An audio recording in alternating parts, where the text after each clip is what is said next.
Welcome to Film Club. In this video we put the DCEU films Black Adam and Shazam against each other, as we rate them on their entertainment value, plot, performances and more. At the end of the video we will give an overall rating and compare the Rotten Tomatoes and IMDB scores for both, to see which film is better. Let's get straight into it. Plot: Shazam. Shazam follows the journey of Billy Batson, an abandoned Philadelphian teenager who is on the search for his mother. He meets his new adopted brother Freddy, and after Billy defends Freddy from high school bullies, he is teleported to the Council of Wizards and is bestowed with the powers of Shazam. Billy learns the extent of his new powers with Freddy, whilst the ominous Dr. Sivana finds a way back to the Council of Wizards. Dr. Sivana was rejected by the wizard decades earlier, after he gave in to temptation from the 7 deadly sins. On his return to the Council of Wizards, he releases the 7 deadly sins. After exacting revenge on his brother and father, Dr. Sivana is told by the 7 deadly sins to take Billy's Shazam powers before he gets too powerful. After losing in a fight with Dr. Sivana, Billy runs away back to the foster home and is then given the location of his mum by the other foster kids. Billy finds his mum and realises that the idealised version he had imagined of this great mother searching desperately for him all these years was in fact a broken woman who knowingly left him all those years ago. He realised that his foster family was his true family and he flies back to their home. He finds Dr. Sivana has captured his foster siblings Freddy, Eugene, Darla, Pedro and Mary, and Dr. Sivana demands that Billy gives him his Shazam powers. The foster kids save Billy and the final battle kicks off. Billy shares his powers to his siblings and they team up, defeating Dr. Sivana and the 7 mildly annoying sins. Shazam with a fresh take on a very well told coming-of-age superhero tale. It has just enough heart and style which makes it more than the sum of its parts. Plot: Black Adam. In 2600 BC, we are introduced to the Kandak civilization, led by tyrannical King Acton. He enslaves his own people in order to find a mineral Eternium, which is needed to help build his dark magic crown of Sabak.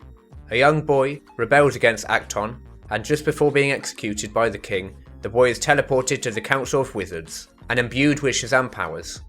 He becomes the champion of Kandak and kills Acton.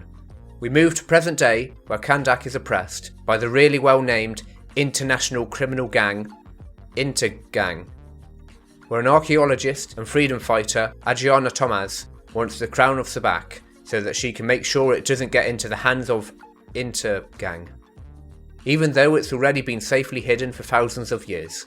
I'm going to save criticisms of this and other plot points in Black Adam to later in the video, because there's just too many to go over.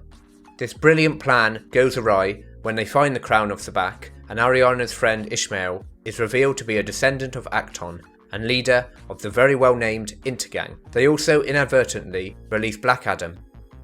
Amanda Waller, the mastermind behind the Suicide Squad, sends the Justice League, comprising of Hawkman, Dr. Fate, Cyclone and Atom Smasher, to apprehend Black Adam. Black Adam tells everyone numerous times that he is not a hero, and later reveals that during the time of Acton, his son was actually the one who was chosen by the Council of Wizards to be given powers.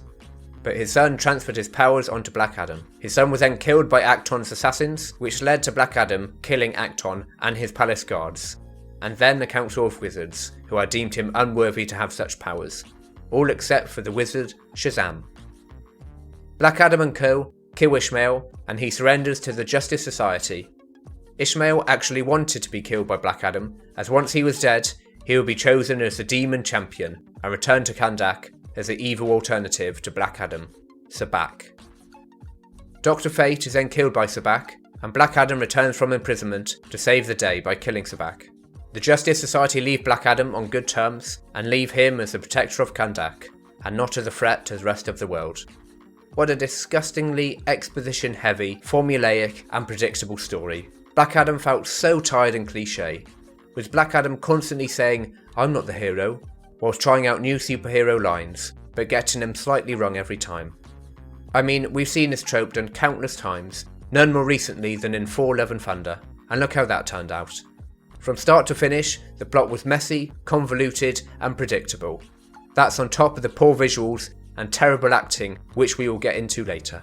For plot, Black Adam scores 5 out of 10 and Shazam scores 8 out of 10, so round 1 goes to Shazam. Entertainment value: Shazam, The good certainly outweighs the bad.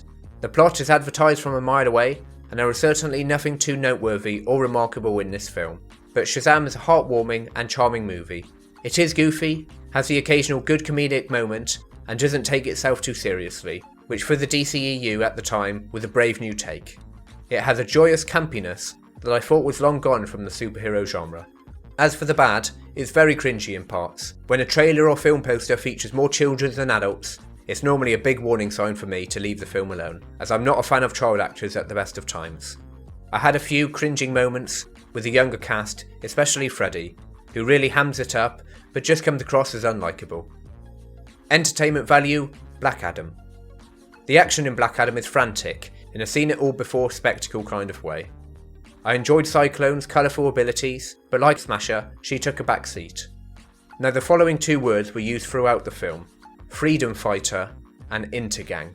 Now these two words should tell you all you need to know about the movie. Frankly, it's outdated and embarrassing. Beat for beat, you knew exactly what was coming next. The film moved along, ticking all the 1990s superhero boxes it could. A forgettable villain, tick. Constant exposition, tick. Over-explaining every plot point, tick. Walking away from an explosion without looking, tick. A MacGuffin that gives you powers, tick tick tick. Perhaps as you can tell, Black Adam isn't going to be scoring very highly in any of these categories. Black Adam scores 5 out of 10 for entertainment value, whereas Shazam scores 7 out of 10. Characters and performances. Shazam. Zachary Levi was born for this role. His enthusiasm and physical comedy makes him perfect to play a teenager in an adult's body. He's a joy to watch when he's on screen. Unfortunately, the same can't be said for Asher Angel, who plays a younger Billy Batson. He's got plenty of material to work with, but he just comes across as a smartass. The scene when he meets his mother is probably the best moment in the film, and even then, his facial expression kind of takes me out of the moment. He has a constant cocky look to him that does annoy me. Mark Strong as Dr. Sivana. He initially has a great sympathetic story for a villain. He gets rejected by the wizard after being tempted by the 7 naughty little sins, and then accidentally causes a car crash that disables his dad. So he has quite the difficult childhood. As an adult, you can see the effect these events have had on him, but as the film goes on, he becomes a more two-dimensional villain. He also suffers from the walk not run baddie cliché. Despite this, he is a menacing presence in the film. Characters and performances, Black Adam. Dwayne Johnson plays the titular character Black Adam. His typical charm is hidden by the repetitive "but I'm no superhero" dialogue, and buried by Black Adam's boring, tedious backstory. He was stiff and wooden. Black Adam, more than any other Dwayne Johnson film, shows his limited acting range. There was no nuance to his performance, no real emotion, just an uncreative, by-the-books performance that is one of his worst yet. You can see in the movie that the production team was full of yes men, saying, "Wow, Dwayne, this is such a cool line, it will be great." And in reality, it comes across as trying too hard and falls into the embarrassingly naff category every time. The Justice Society was almost thrown at us, expecting us to already understand who they were. It would be like if the MCU added in the Fantastic Four midway through Ant-Man Quantumania. There was no character building for the Justice League whatsoever, other than 1 or 2 forced lines between Hawkman and Dr Fate, alluding to their history together. Amanda Waller rushed through their origins and powers, which was an unwelcomed homage to how she introduced the characters in the Suicide Squad movie. It was very rushed. And this is a real shame, because the Justice Society had really likeable characters who were all hampered by underdevelopment. Pierce Brosnan, for example, was Dr Fate. He provides gravitas and class to the film, and he feels very out of place. He evokes mystery and wisdom. And then you've got him acting opposite a kid with baggy shorts on a skateboard, and Dwayne Johnson saying, "I'm no hero," again and again. He is levels above the rest of the cast. Now this nicely brings us onto Amon Thomas. Thomas is the most irritating character I've ever watched on screen. He's a skateboarding, wisecracking teenager, and he just doesn't stop talking. From his introduction scene, where he does a few cool tricks on a skateboard, and then lectures an intergang soldier, saying the following: "What you are is a neo-imperialist enforcer from halfway across the world, sent here to steal my country's natural resources, strip mine our sacred lands, pollute our water, oppress our heritage, and make us wait in lines all day." Oh, this tiring character plays a major part in Black Adam, and his dialogue doesn't get any better than in his introduction. believe me. Black Adam's characters and performances score 5 out of 10. Shazam wins again with 7 out of 10 for characters and performances. Visuals, Shazam. The snowy Christmas look of Philadelphia was an homage to the Rocky films, so much so that Rocky was even mentioned in the dialogue. The 7 deadly sins were really well detailed and looked horrifying at times. However, they moved in a very weird way where it was painstakingly obvious that the cast had no idea where these CGI monsters were. So much so that they didn't really feel present in some of the action fights. It was clear to see that the actors were told just to punch and kick and now add the monsters in post-production. You can imagine the cast were given directions such as, "Look out, one of the sins is going to jump at you, so throw a punch, now!" Then they would add the CGI monster in and try to stitch the fight scene together from there. The end result was that it seemed like they were punching air and the CGI monsters would be placed over the top of the film. The simplest way to put it would be that the real footage and the CGI didn't mix well at all. The tests that adult Billy Batson is put through by Freddy are shot well and carry a bespoke style that's charming enough. Visuals, Black Adam. I think I'll try to start with the positives. Dwayne Johnson's Black Adam suit looks good, as you can tell he's actually got the body of a superhero. His suit doesn't have padded muscles or lines in it, which can make superhero costumes look fake. Hawkman and Cyclone have interesting visual abilities, and Hawkman's collapsible garden that folds away as his jet ascends is really cool. Now on to the bad visuals. The fight scenes are bland and uninspiring, and the visuals at times during these scenes are simply dreadful. Black Adam features the worst CGI zombie army I've ever seen, named the Legion of Evil. They're just rubbish. They are also so awfully designed. Visuals for Black Adam score 5 out of 10. Shazam's visuals score 7 out of 10. I don't know if you've noticed, but there's a bit of a theme here, with Shazam winning again. Sound, Shazam. The soundtrack is fun, with pop songs splattered throughout. I wish Shazam's theme was more interesting though. It has no character to separate it from the superhero themes we've heard time and time before. The music for Dr. Sivana and his 7 CGI sins is tense and has a dramatic horror style to it. Sound, Black Adam. The theme for Black Adam is too dramatic, with half villainous and half heroic grand instrumentals clashing against each other. It does stay in your mind, which is a plus point, but it also nearly deafens you, leaving you exhausted, and it constantly crescendos, trying to force emotional weight to the film, which is something ultimately it fails to achieve. 2 hours of non-stop, oppressively loud music that perhaps was an attempt to distract you from the poor on-screen performances or visuals. Sound for Black Adam scores 5 out of 10, and sound for Shazam scores 7 out of 10. Ending, Shazam. Billy giving his foster sibling Shazam's powers is a great moment, and sets this sub-franchise apart from most superhero films out there. They're a family superhero squad that carry the innocence of youth but the physical strength of adult superheroes. The end credit scene, where Shazam and Superman join Freddy for lunch at their school, is just a fun use of the roster of DC characters. It would have been 50 times more interesting though, if it was actually Henry Cavill, and not a body double. I'm not entirely sure why they couldn't get Cavill for that 10-second shot, a contract or cost issue perhaps. In a post-credit scene, we see Dr. Sivana in solitary confinement, and an alien worm called Mastermind talking to him, teeing up a villainous get-together, which, looking at the Shazam 2 trailer and the fact that the DCEU is a walking corpse now, it might be one of the most pointless end credit scenes I've ever watched. Ending, Black Adam. Black Adam realises that he doesn't need to be a hero, he just needs to set Kandak free. He fights the back, with the help of Hawkman, who now has Dr. Fate's helmet and powers.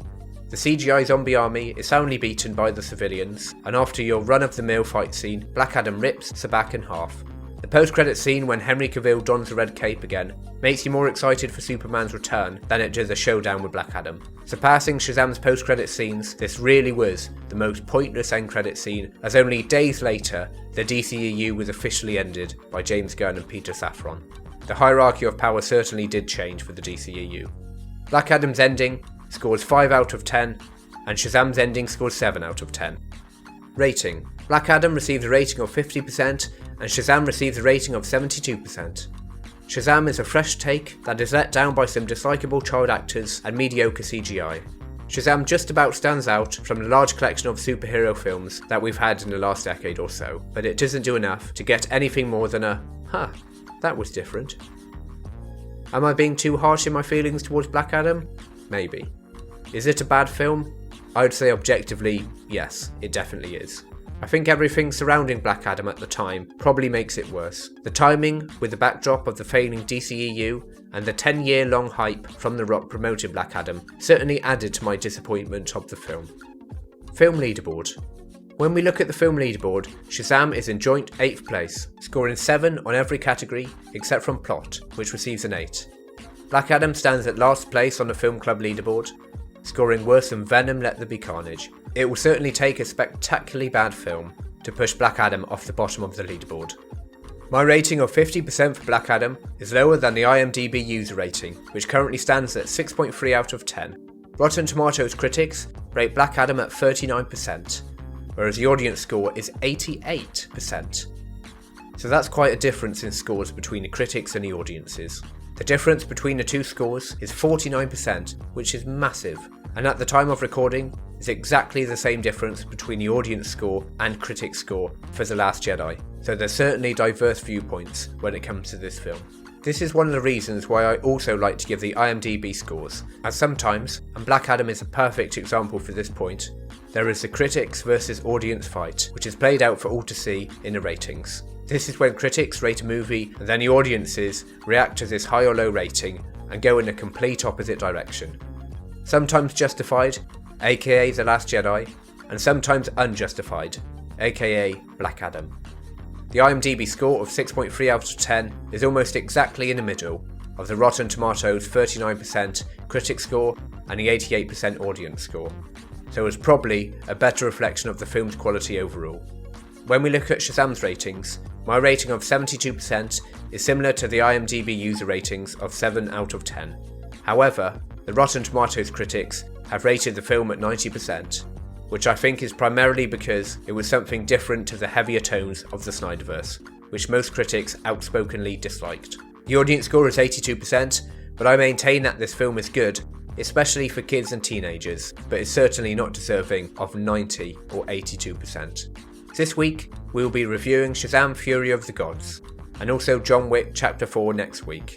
It's early days for the channel, so liking and subscribing is really appreciated. Thank you, and see you again.